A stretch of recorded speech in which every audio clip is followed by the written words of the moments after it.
ABC News. A special presentation.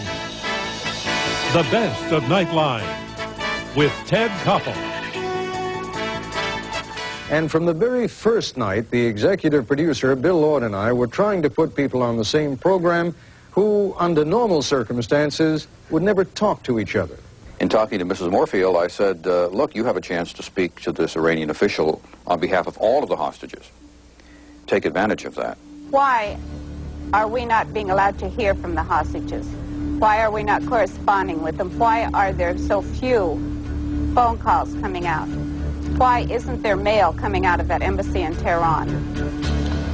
Well, perhaps one reason is because your CIA is so sophisticated. I think really the security measure is the main reason behind this. It became a hallmark of the program. We called it Bringing People Together Who Are Worlds Apart. What is your opinion about my peace is the opportunity for me to live within my own secure boundaries. They're in bed with the Libyans and the PLO, and that's what they're bringing right here into our neighborhood, and we don't like it. All right, Mr. Benjani, Grant, hold on just one second. Enemies of the U.S.? That you drive to the capital of my country and then topple down its government, and you call that a holy war under Islam. Now, what's on parts of my country which was occupied by your government? I'm just observing what happens in South Africa, and the vast majority of blacks in this country... You are so superior that you know better than me about my own people? I am observing... Are you so superior? What's happening to the stock market and the economy? And for those of us who need it, clarifications from some who specialize in plain talk. One would wish, I suppose, for a bull market to drive the bears out. No, we don't want that. We never want that. Sit there! I made a serious mistake.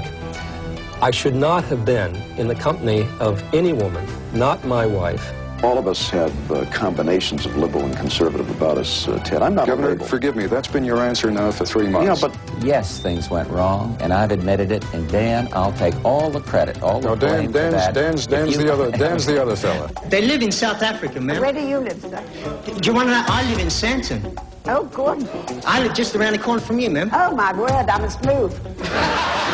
We've had a law in California since 1957 which makes it a misdemeanor for a person with a venereal disease to have sexual relations with another human. Has it ever been used? That's not the point, it's the law, it's the standard. That's the law. But it's the law. That's what you people do. You know what happens to the civil liberties in a society when you start making criminals? That's right, I care about civil liberties. I do too. I care about the civil liberties of society. And so the fact do is, I. Well, I'm not so want to sure, stop. Alan. I want to stop the victimization of innocent people who have not chosen to use drugs. Drug users and the answer are is not not to put people in jail. They are abusers.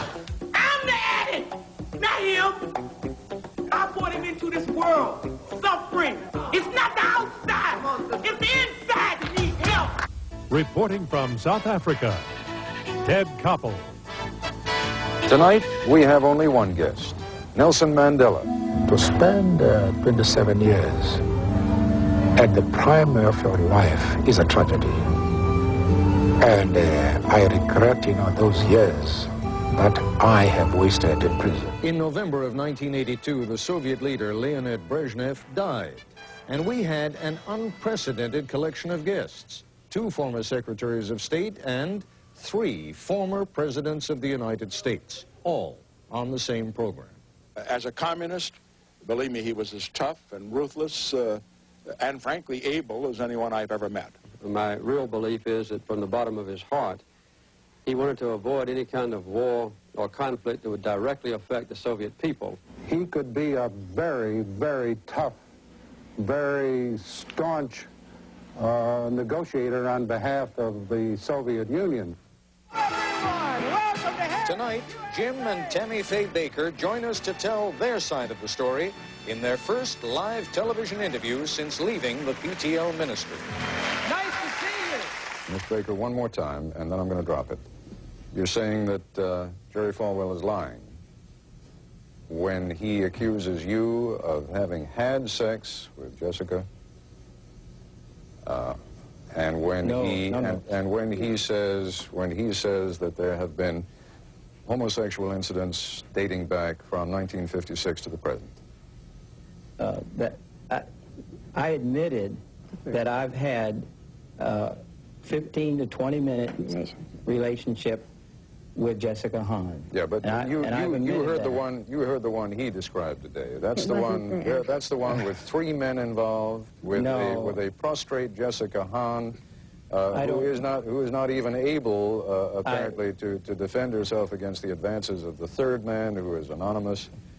I mean, you heard Jerry Falwell say that. You are saying that's a lie.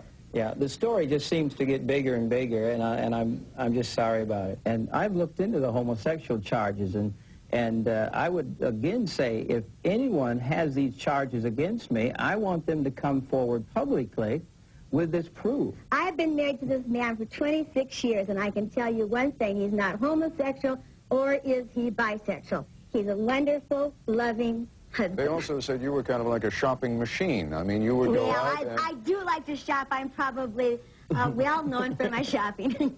Yeah. But I am a bargain hunter. Why does Jim Baker have to inflict himself on the American public? Why is it necessary for you to maintain... I mean, what kind of a role model do you think you are? Well, I hope I haven't inflicted myself on the American people. And the only role model I hope I could be is a sinner saved by grace, and that there's hope for me and there's hope for everyone else. That's fine, but I mean, why should you be preaching anything? Why should you be restored as a minister?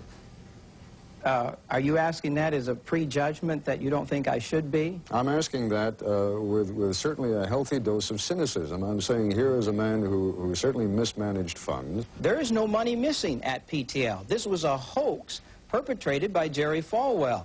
That $92 million missing and all these other things. It's just simply not so.